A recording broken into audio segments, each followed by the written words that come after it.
Okay, I want to talk about the idea of buried hurts that I brought up in the last video. So let's say person A is very hurt, all right?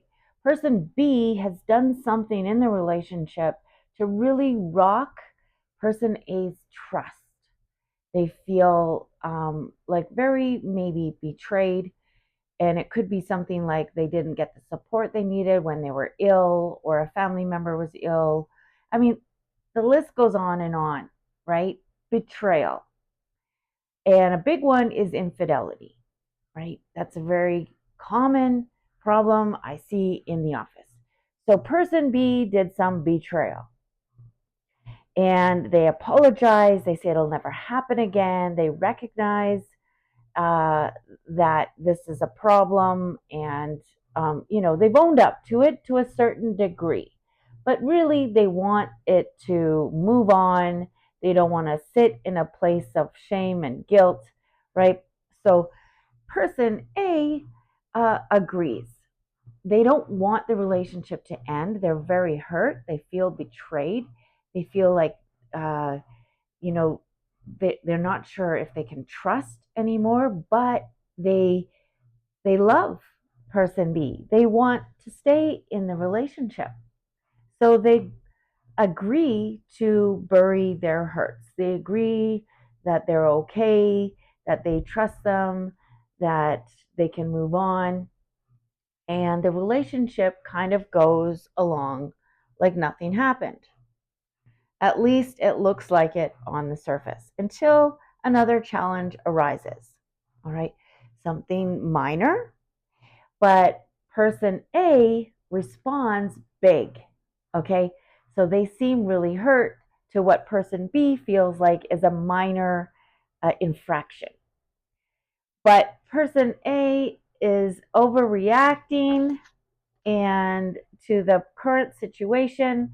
Person B is very hurt by this overreaction and they yell at person A, person B, or person, like there's fighting going on, and person B can't understand why this is even a fight. And then they smooth it over and they go on, and then, they want equilibrium. They don't want to fight all the time. So they continue on until again the next challenge comes up. And each time these challenges come up, there is more hurt expressed, possibly, right? There is more yelling or name calling or criticism, and it seems to arise out of nowhere. Next thing you know, it feels like the relationship is falling apart and there's nowhere to go. Now, of course, these things are not always so linear, and they may happen 2 or 3 years down the road, right? So person A maybe brings it up again. They say, look, I don't know. I'm really hurt from time to time. They might bring it up, this infidelity that happened or betrayal that happened originally. Person A gets really bugged about that, or person B, I should say, they don't want to hear about all this over again. They said, it's done. I'm only human. I thought we've gone beyond this. And so again, person A feels like they have to swallow their feelings and that they can't express themselves, and their feelings are not validated. How do you move past this? It feels like there has been hurt after hurt piled on. You try to talk about the original hurt, but nobody knows how to discuss it or deal with it. And so you're at an impasse, possibly, where there's no going forward. So there's a lot of withdrawal, possibly. There's either fighting or there's separation, right? Way over on the other side. And that's finally, they're just about to rip up their marriage contract when they come into therapy. Yay for me. Okay.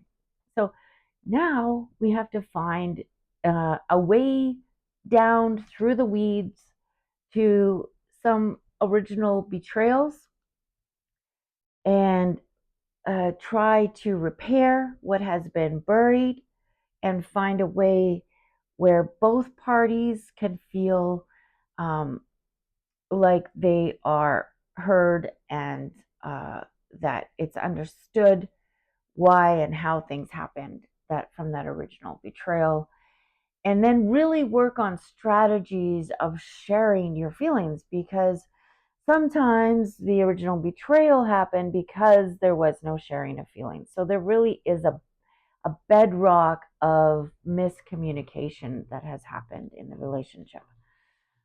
So yes, we do need, we need Gottman strategies, but before that, we need emotional therapy. We need to go to building some foundation of trust and repair that was missing in the first place. So, yeah, that's a little bit of what happens in the therapy room.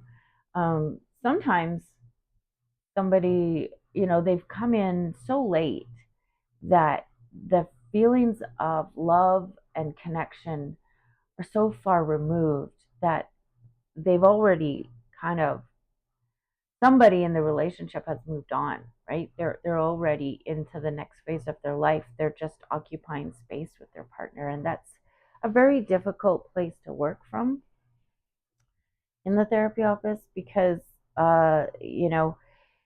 they they've already decided, but they're holding space in the therapy office, and that's another discussion. I'll leave that to another video. Let me know if you have any questions. Jake Joy here. Take care.